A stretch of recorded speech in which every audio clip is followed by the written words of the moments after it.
Hello friends, मैं नीलेश वडनेरे आपको बताने वाला हूँ transaction under section 194C TDS का। अभी इसमें ऐसा है कि जो दो पार्टी कॉन्ट्रैक्ट में इन्वॉल्व होते हैं तो उस पार्टी में से जो पार्टी पेमेंट करेगी सामने वाली पार्टी को, तो payment at the time of payment हमें सामने वाले पार्टी का टीडीएस कट करना है। अब वो कितना कट करेंगे? अगर सामने वाली पार्टी इंडिविजुअल है या फिर एचयूएफ है तो टीडीएस हम कट करेंगे 1%। कितना कट करेंगे? 1% कट करेंगे। अगर सामने वाली पार्टी अगर अदर देन इंडिविजुअल और एचयूएफ है, any kind of person but other than individual और HUF, in that case we will deduct the tax at 2%। तो 2% से हमें वो डिडक्ट करना है। सिंगल बिल है, सिंगल कॉन्ट्रैक्ट है, तो उस केस में हमारा टीडीएस ट्रांजैक्शन के अमाउंट का लिमिट रहेगा 30,000 rupees.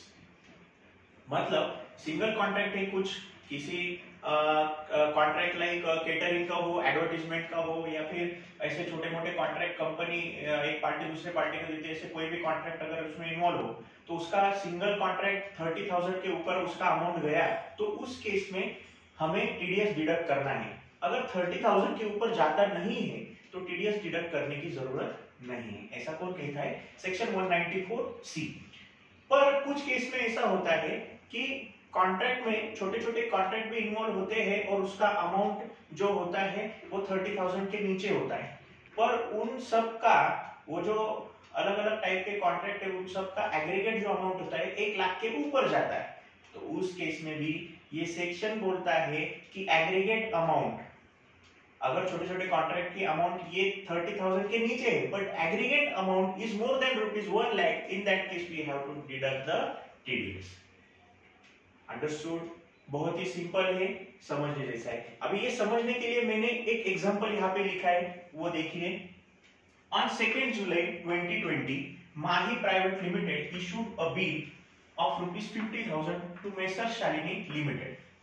For servicing of computers, Messrs Shalini Limited paid the entire dues on 5th July 2020.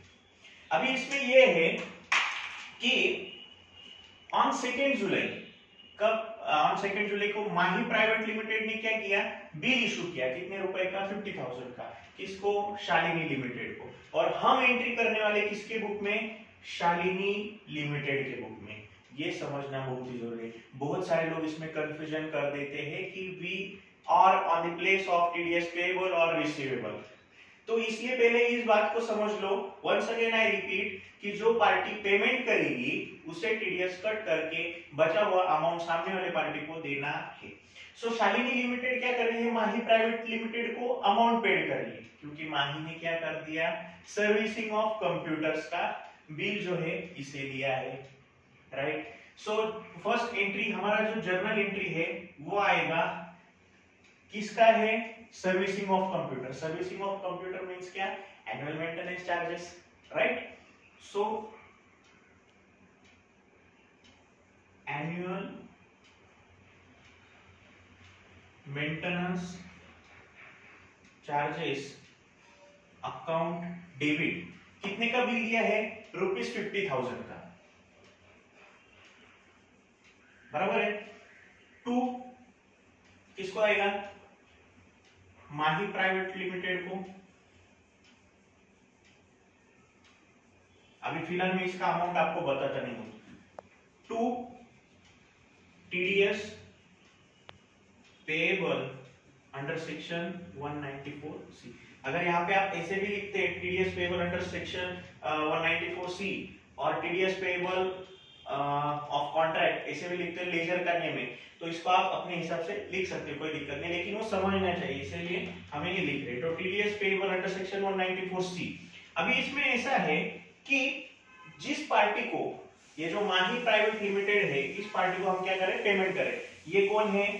Other than individual HUF है। तो टीडीएस रेट कितना लगेगा? हमें 2% लगेगा। किस अमाउंट के ऊपर? 50,000 के ऊपर। क्यों लगेगा? Because this 50,000 is exceed ₹30,000 single contract.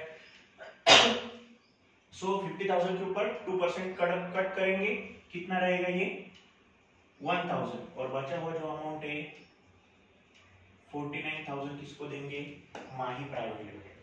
समझ गए journal entry? Good. Next entry हमारा रहेगा पेमेंट का। पेमेंट किसको करेंगे, ऑफ कोर्स पार्टी को करेंगे।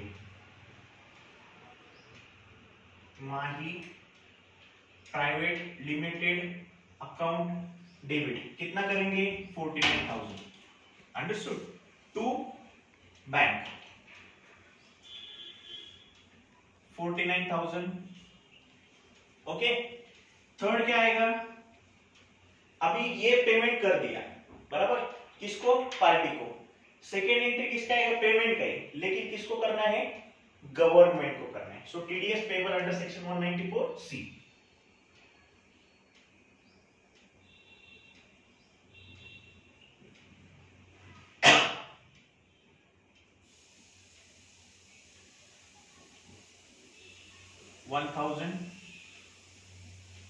टू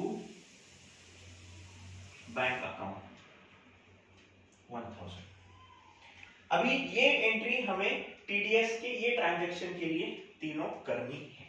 अभी हमें फिर से मैं आपको एक थोड़ा रिवाइज करके बताता हूं, जो कोई भी पार्टी ट्रांजैक्शन में इन्वॉल्व होती है, तो जो पार्टी सामने वाले पार्टी को पेमेंट करेगी, तो at the time of payment TDS cut करना है 1%, इंडिविजुअल और एचयूएफ के केस में 2% अदर देन इंडिविजुअल और एचयूएफ, और 30,000 for single bill, single contract, 1 lakh for the aggregate amount. Okay, so एक एग्जांपल भी मैंने दिया, अगर आप एडवर्टीजमेंट का लेते हैं या फिर केटरिंग का लेते हैं, ऐसा कोई भी लेते हैं, तो एज पर दैट एक्सपेंसेस आपका जो भी रहेगा, तो वो एक्सपेंसेस का नाम यहाँ पे आएगा, एडवर्टाइजमेंट अकाउंट डेबिट व्हाटएवर। तो यहाँ पे हमारे सर्विसिंग ऑफ कंप्यूटर है, एनुअल मेंटेनेंस चार्जेस है, इसका कॉन्ट्रैक्ट हमने माही प्राइवेट लिमिटेड को दिया है।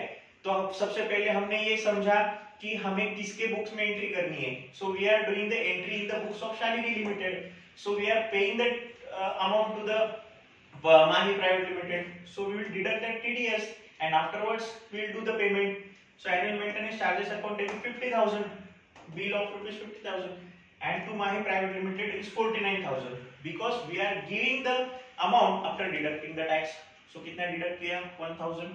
Second entry हमने उस पार्टी को पेमेंट कर दिया, और थर्ड एंट्री हमने गवर्नमेंट को पे कर दिया। गवर्नमेंट को कब डिपॉजिट करना है, टीडीएस का amount immediately in the next month, but before 7th of the day, 7 तारीख से पहले हमें वो पेमेंट डिपॉजिट कर देना है। और रिटर्न आप सभी को तो मालूम है, क्वार्टर एंड होने के बाद नेक्स्ट मंथ जो पूरा होता है वो ड्यू डेट होता है टीडीएस रिटर्न फाइल करने के लिए। आई होप सो आपको ये बात समझ में आई होगी। टीडीएस अंडर सेक्शन 194C, अगर कुछ दिक्कत है, कुछ सवाल है, you can comment me. Thank you so much.